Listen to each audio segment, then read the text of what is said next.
As Mike said, what we are trying to do is to take the knowledge from our survey and incorporate it on publicly available data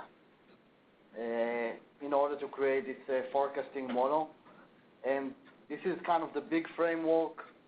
It's a probabilistic model and it's a stochastic model. So even if you have low chance to buy a PV, you may end up with a very small probability at the group who buy it. It's not that we eliminate someone altogether, we just change the probability that you will buy.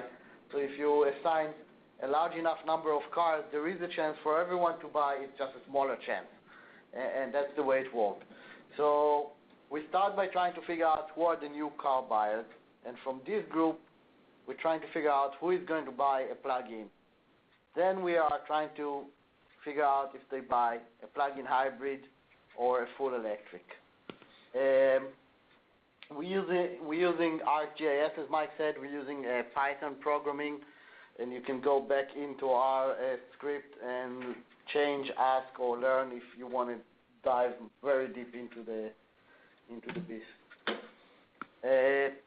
The model is preloaded with the Californian data, so we're using the American Community Survey, and we use the 2011 5 years survey.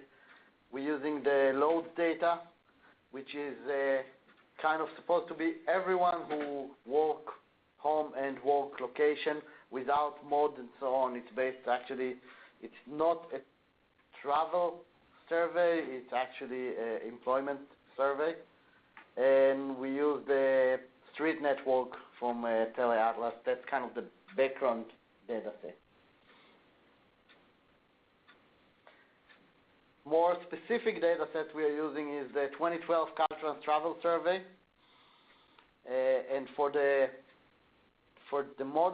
new car buyers part of this tool, we're using the household who purchased new car in 2012 as new car buyers versus households who have a 2011, 10, 9, 8, and so on car that's the newest in the household. We assume that there are not new car buyers for that specific year.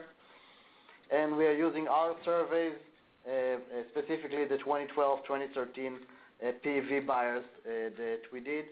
It's a little bit biased survey because it was based on people who applied for the state rebate, and we have about 20% who are not eligible, did not apply, and so on, and that we don't know if they are very different from the people who apply or just the same.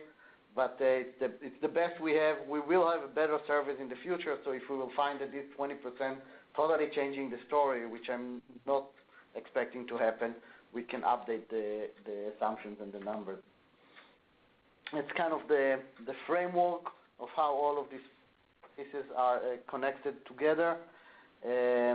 So we have this logic model of new car buyers, and then we have the assignment of what kind of car they're buying, and we are using their assumed or their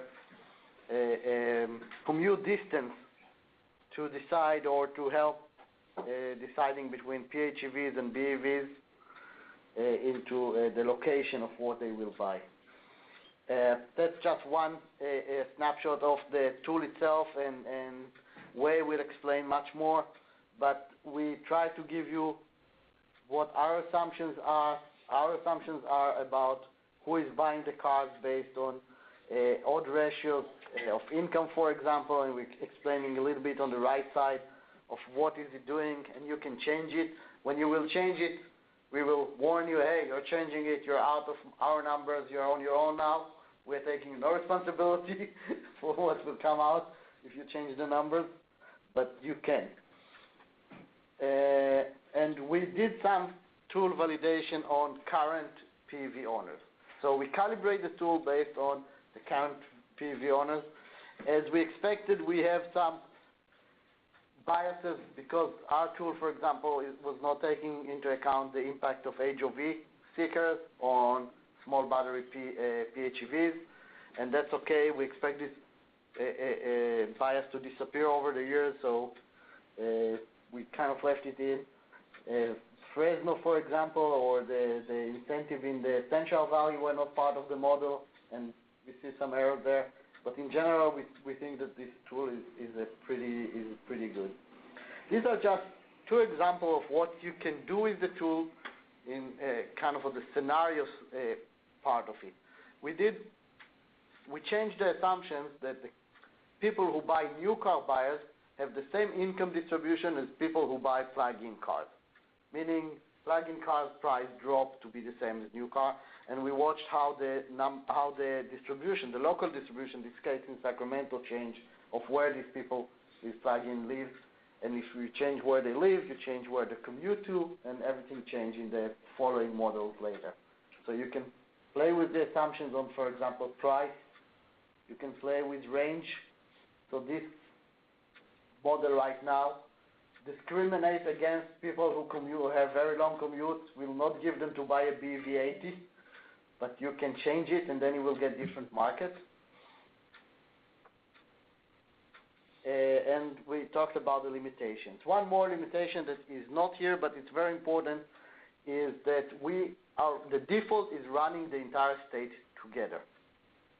And when you assign, let's say, 500,000 cars for the entire state, you get a good state model. But if you want to study Sacramento, LA, a specific region, we recommend that you will cut your region and will run the model only as a regional model with the market you expect in your region. You will get a more accurate location distribution of what you're doing. We already have one student here who is running the market tool, to get scenarios of home energy use for the utility company, and he's running only a regional. He get a little bit different result than running the entire state. And I think that, yes. Wei now will actually present finally the model, what we were coming here for. And 2 hours later. Only 1:45. You're ahead of schedule. Okay, so